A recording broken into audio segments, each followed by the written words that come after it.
Hello students, welcome to our English class. Bem-vindo à nossa aula de língua inglesa. Eu sou o professor Ademir Ribeiro e eu vou ficar com vocês aí ao longo dessa aula. Por falar em aula, vamos dar uma olhadinha aqui que nós temos para hoje? Nós vamos falar então da nossa revisão. Nós vamos então nessa primeira parte fazer uma revisão dos conteúdos vistos e posteriormente aí nós adentraremos na avaliação. Vamos começar nossa revisão?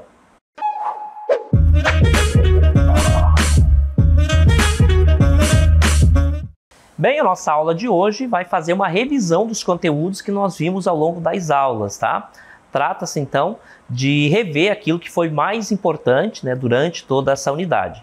Vamos iniciar falando aí um pouco sobre a estrutura de tempos verbais. Lembrando que quando eu falo de um tempo verbal, eu estou falando nessa mudança proporcionada pelo verbo. É sempre o verbo que faz toda a mudança.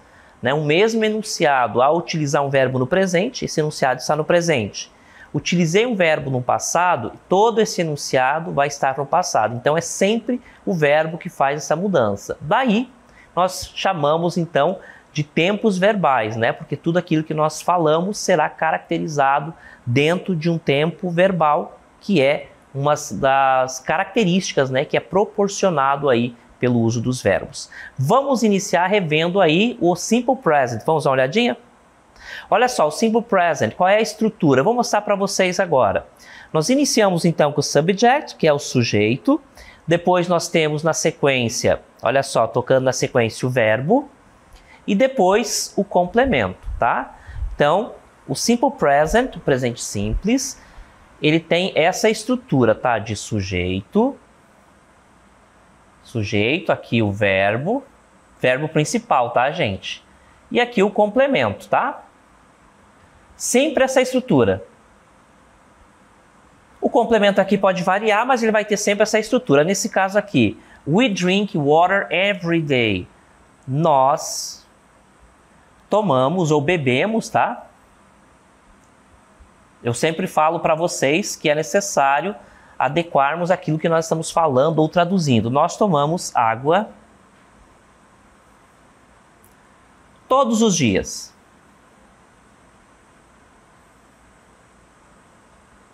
Então a palavrinha everyday, né, a expressão every é a cada ou todo, day, dia, everyday, ok? Então repare que essa ação aqui, ó, nós fazemos no Simple Present. Então, o verbo ali utilizado está no presente, que é beber, né? We drink water every day. Nós tomamos ou bebemos água todos os dias. Então, essa é a estrutura aí do Simple Present. Nós temos algo interessante no Simple Present que difere de todos os outros tempos verbais. Veja bem, Simple Present é um tempo verbal que indica presente, certo? No entanto, não confunda o Simple Present com aquele momento no qual está acontecendo algo no momento da fala. Aquele momento que está entre o momento que você está falando, ali é um outro tempo verbal, não é Simple Present, tá? Então, Simple Present é tudo aquilo relacionado ao presente, exceto aquela ação que ocorre enquanto se fala, tá bom? Esse é um outro tempo verbal. Bem, o Simple Present ele tem uma característica única relacionada a tempos verbais, tá? Ele tem uma mudança. Os verbos, quando conjugados no Simple Present, no presente, quando ele for conjugado com um sujeito, que é de quem eu falo, daquilo que eu falo, for terceira pessoa do singular, esse verbo deve ser acrescido de S. Memorizem isso. No presente simples, ou Simple Present, quando o meu verbo for conjugado com he, she e it, ou uma palavrinha equivalente, esse verbo vai ser acrescido de S. Essa é a regra geral e só existe no Simple Present, ok? Com todos os outros sujeitos, nós, eu, eles, elas, todos os outros sujeitos, nós não mudamos nada no verbo, tá? Ele só acontece o acréscimo do S quando o sujeito for he, she e it ou uma palavrinha equivalente, tá certo? Só que existe uma regra, né? No caso que essa aqui é a regra geral, que é o acréscimo do S. Dentro dessa regra, nós temos as sub-regras, que aí é o que nós vamos ver agora. A depender da terminação do verbo, ele vai ser acrescido ES, às vezes vai ser acrescido, substituir um Y por IES e assim por diante, tá bom? São essas regras do Simple Present, que só existe no Simple Present, que nós vamos olhar agora. Olha só. Regras da terceira pessoa do singular. Então, quando eu falo em terceira pessoa do singular, eu estou falando nesses três aqui, ó. He, she e it, tá? Esses três são as únicas três pessoas do singular. Respectivamente, ele ou ela, né? O it é ele ou ela para coisas e objetos, nunca para pessoas, tá? Na terceira pessoa do singular, o verbo sempre termina em S. Essa é a regra geral. Olha só, o verbo want, tá? Ele quer, né? He want. Ele quer. She needs. Ela precisa. Como eu estou utilizando aqui a terceira pessoa do singular, ele vai ser acrescido de S, certo? Olha só. Então, eu tenho he significa ele, tá? He significa ele, she significa ela. Então, o he, ele, she, ela, tá?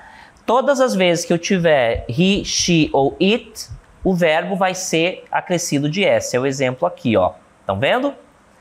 Ele quer, ela quer. Isso só acontece, então, com terceira pessoa do singular. Então, nós já sabemos que a regra geral diz, todas as vezes que o meu sujeito for he, she or it, ou então uma palavrinha equivalente, o verbo vai ser acrescido de S. Ponto. Essa é a regra principal, a regra geral. Agora a gente vai para as sub-regras, que vai descrever sobre a terminação dos verbos. Por exemplo, nesse exemplo aqui, verbos terminados em Y, na terceira pessoa do singular, troca-se o Y por IES. Olha só. Então, eu tenho o verbo fly, tá? Ele vai ser flies. Cry, cries. O que eu tenho que tomar cuidado aqui, gente? Olha só. O verbo fly, por exemplo, ele tem a terminação em consoante Y, certo? Se o verbo tiver essa terminação de consoante Y, ele deve substituir o Y antes de acrescentar o ES. Aí vai ser o acrescido, né? IES. O verbo cry também. Olha só. Consoante Y. Então, os verbos que tiverem terminação em consoante Y, eu vou substituir o Y e acrescentar IES. Quando conjugado com he, she, né, que é ele ou ela, e it, tá certo? Então, quando eu tiver he, she e it, o verbo deve ser acrescido de S. No entanto, se o verbo tiver terminação em consoante Y, eu vou substituir o Y e acrescentar IES, não somente o S. Exemplo, the bee flies, as abelhas voam, a abelha voa, aliás, a abelha voa.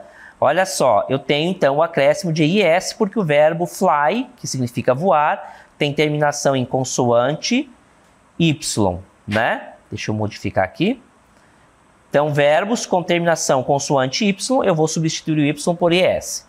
He cries, idem, o mesmo problema. Eu tenho consoante, né? E aqui eu teria um Y. Aí eu substituo o Y por IS, quando conjugado com he, she e it. Tá certo? Então, memorizem aqui.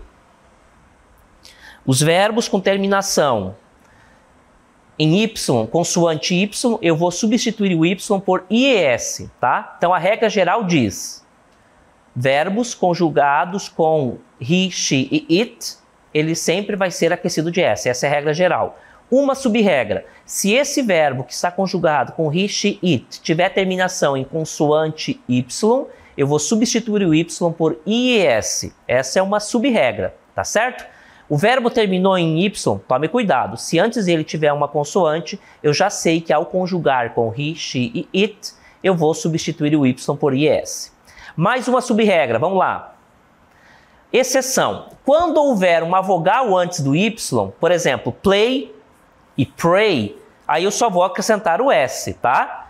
Então, aquela regra de acrescentar IES só vale para consoante Y. Quando o meu sujeito for vogal Y, aí eu só acrescento S, igual à regra geral. Pray, a mesma coisa. Eu tenho vogal mais Y. Eu vou só acrescentar o Y, tá? O verbo play significa jogar, pode anotar aí, tá? Jogar, brincar, tá? Ou tocar. E o verbo pray é rezar, orar, aí depende, né, do contexto. The local singer also plays guitar, o nosso exemplo.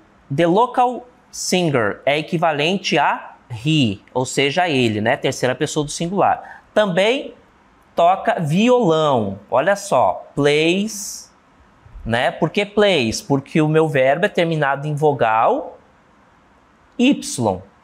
Terminando em vogal Y, eu vou só acrescentar o S. O que está escrito aqui? The local singer also plays guitar.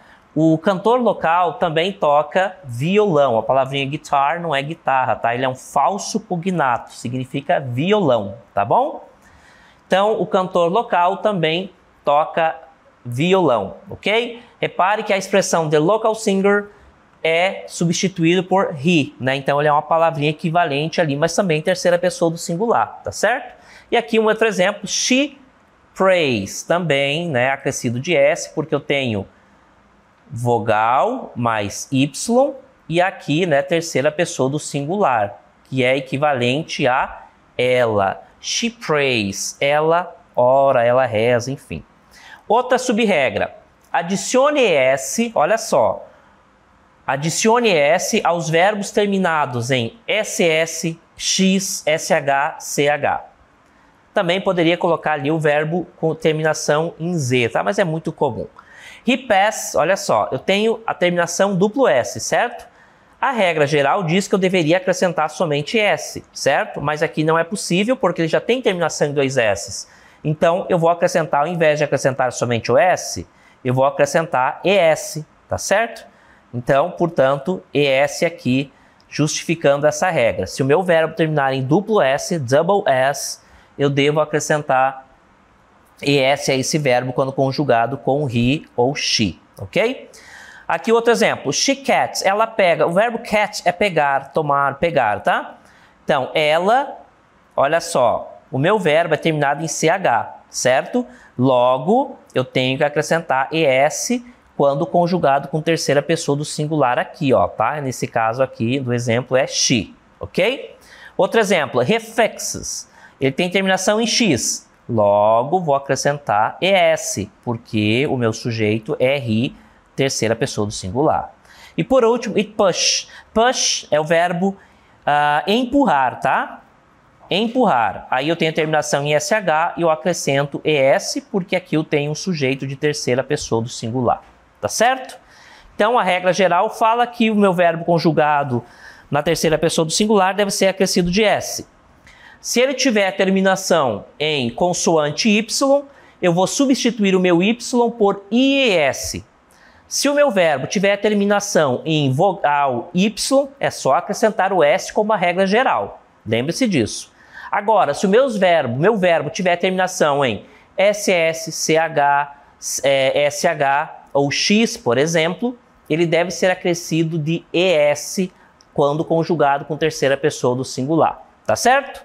Bem, já falamos bastante aqui de presente, né, de simple present. Agora vamos falar de simple present, só que na forma negativa. Vamos dar uma olhadinha?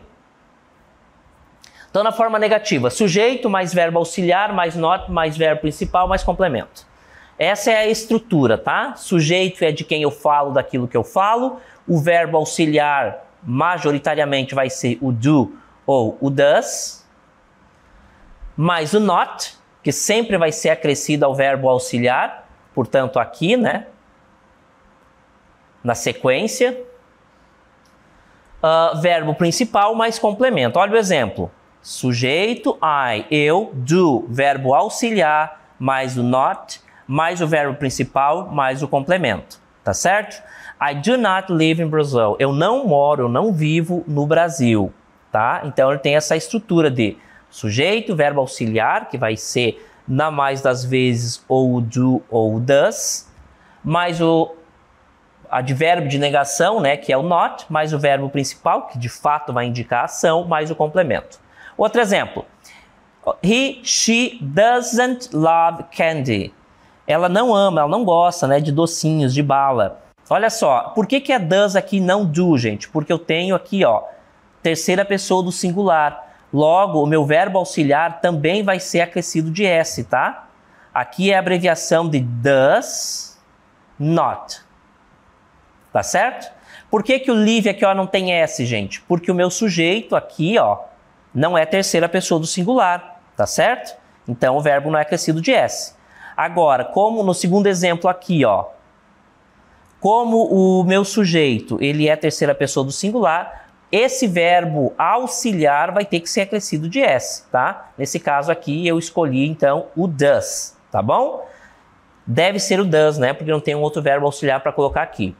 Então, he or she doesn't love candy. Então, repare ali na terceira pessoa do singular, também é acrescido de S na forma negativa, tá? Ficou claro, gente? Então, na forma negativa, eu tenho, então, a necessidade de utilizar um verbo auxiliar. Lembre-se sempre dessa informação. O verbo auxiliar, gente, é esse verbo que vai sofrer toda a alteração, tá certo? Então, quando tem um verbo auxiliar, uma forma negativa ou a interrogativa também, eu vou precisar de um verbo auxiliar. Todas as vezes que eu tiver um verbo auxiliar, a necessidade de utilizar um verbo auxiliar, como nas frases negativas, é sempre o verbo auxiliar que vai fazer toda a mudança, tá? É ele que faz tudo. Quando a frase é negativa, é ele que recebe o not, logo na sequência. Quando a frase é interrogativa, há uma inversão de posição entre sujeito e verbo auxiliar. E adivinha quem vai para o início? O verbo auxiliar. É sempre ele que faz tudo, tá? O verbo principal não faz nada, é sempre o verbo auxiliar que faz tudo. Frases negativas, é o verbo auxiliar que recebe o not. Frase interrogativa, há necessidade de iniciar com o verbo auxiliar e adivinha quem vai começar? Sempre ele, o verbo auxiliar. Na mais das vezes será o verbo do or does, claro, quando falando de presente. Nós já vimos então que as frases negativas precisam do not logo após o verbo auxiliar. Nas frases interrogativas, como é que fica? Vamos dar uma olhadinha? Frase interrogativa, então, nós temos o verbo auxiliar, o do or does, mais o sujeito, they, eles ou elas, e she, mais o verbo principal, que eu vou circular aqui, ó. E aí, mais o complemento. Tudo isso aqui é complemento e pode variar, né, a depender do contexto. E claro, aqui no final, um pontinho de interrogação, ok? Que é o nosso question mark, tá bom? Então, vamos lá ver essa estrutura aqui, gente. Nós já vimos, então, que a estrutura das frases negativas é verbo auxiliar, mais sujeito, mais verbo principal, mais complemento. E, claro, nós temos também que colocar o ponto de interrogação, tá certo? O verbo principal, né? Então, ele não muda nas frases negativas nem na interrogativa, é sempre o auxiliar. Então, o do mudou de posição aqui, ó, na frase negativa, na frase interrogativa, certo? Aqui nós temos o sujeito, que deveria começar a frase, quando a frase for negativa ou então afirmativa, certo? Mas quando é interrogativa, ele precisa alterar de posição, porque eu tenho sempre que começar com o verbo auxiliar. Do they prefer Italian food? Eles preferem, ou elas preferem comida italiana? Então, repare que o prefer, aqui o verbo principal, não sofre alteração nenhuma na forma interrogativa, porque é sempre o verbo auxiliar que faz isso. No segundo exemplo, nós temos does she teach French at the university? Ela ensina, né? O verbo teach é ensinar, né? Ela ensina francês na universidade? Eu tenho o sujeito terceira pessoa do singular aqui, ó. Logo, não vai ser o do, vai ser o does, tá? O does vai acompanhar a terceira pessoa do singular, tá? Does she teach French at the university? Ela ensina francês na universidade? Como vocês já devem ter percebido, tá? O verbo auxiliar, nós já falamos isso, ele não tem tradução, tá? Ele é sempre um verbo que ele precisa estar ali para completar a pergunta, né? Para de fato caracterizar a pergunta. No entanto, ele não tem tradução, tá certo? Nós vimos então que o simple present, ele tem as suas regras específicas ali, né? Especialmente com terceira pessoa do singular. E agora, né, vimos também a forma negativa, a interrogativa, vamos para um outro tema, tá? Que é o apóstrofo, o uso desse símbolo, né, para indicar posse, né? Então, por exemplo, aqui, ó, eu tenho o apóstrofo, né, antecedido ali de S. Quando o meu substantivo tiver a terminação apóstrofo mais S, é um indicativo de posse. Que esse sujeito aqui, né, que esse substantivo, aliás, ele possui algo. Nesse exemplo, ele possui um carro. John's car, o carro do John. E outro exemplo, the Smith's house, a casa dos Smiths, né, do Smith. Então, se for uma família, né, o plural Smiths, que é o caso aqui, tá? Como aqui, ó, gente, Smiths é uma família, né, mais de um, Então, quando eu tenho terminação em S, eu não preciso repetir o S, tá? Só coloco o apóstrofo para indicar a posse. Olha só o que eu vou fazer agora. Vou circular aqui para vocês o uso, então, desses dois, tanto do apóstrofo quanto do S. Olha só.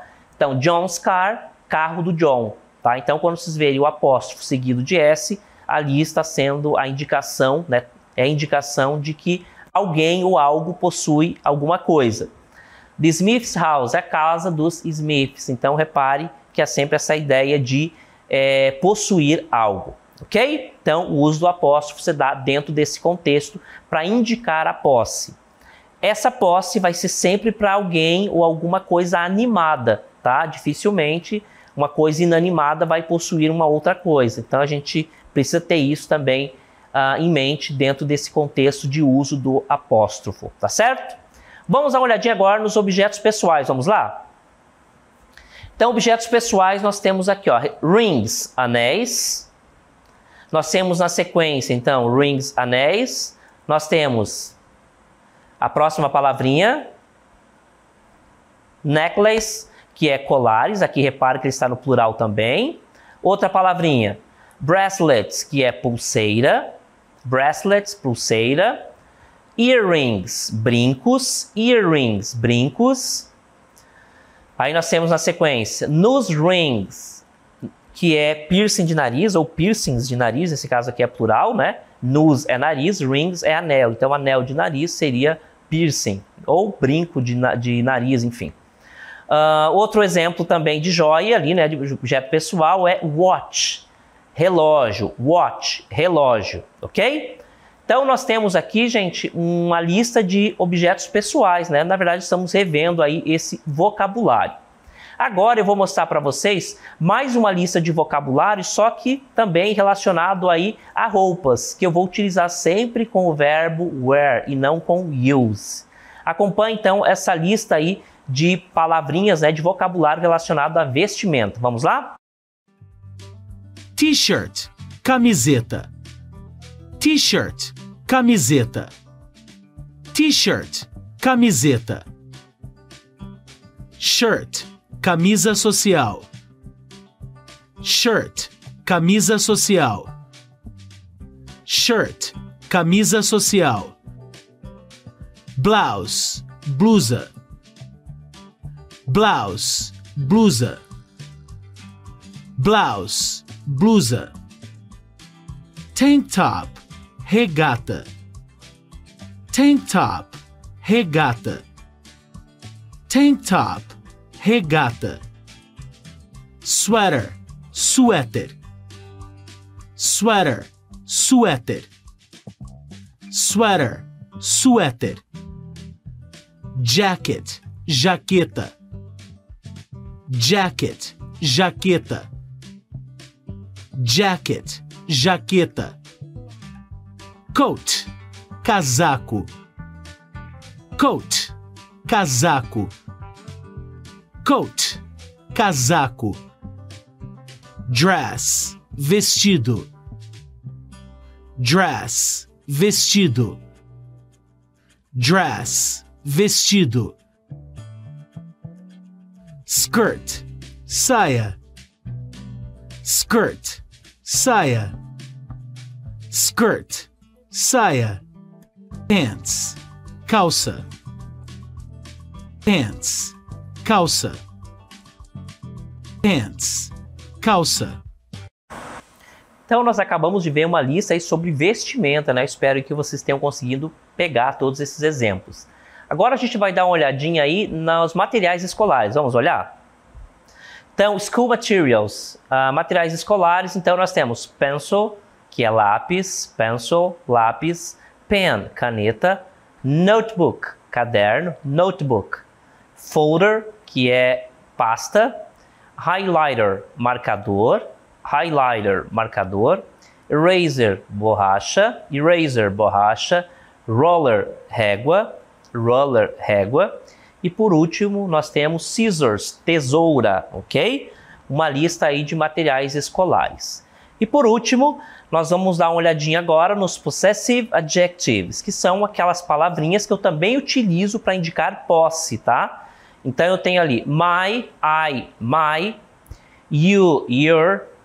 Aí nós temos she, her, he, his, we, our, they, their. Então esse em azul ali são os adjetivos possessivos, tá? My, your, her, his, our, their. E por último aqui, os artigos definidos, tá? Vamos dar uma olhadinha nos artigos definidos. Artigos definidos. The significa, é um artigo definido, portanto, ele vai significar isso aqui, ó. The, o, a, os, as, tá? E os artigos indefinidos significa um e uma. Ambos significam a mesma coisa. Eu vou utilizar o a antes de consoante. E eu vou utilizar o an, ou an, né? Antes de vogal, ok? Então, essas são as duas situações de uso desses dois artigos, tá? O artigo definido significa o, a, os, as, o the. E os artigos indefinidos, a e an, significam um, uma. E o a eu vou utilizar antes de consoante e o an eu vou utilizar antes de vogal. Ok, gente? Então, falando aí após os artigos definidos e indefinidos, a gente finaliza a nossa revisão de hoje.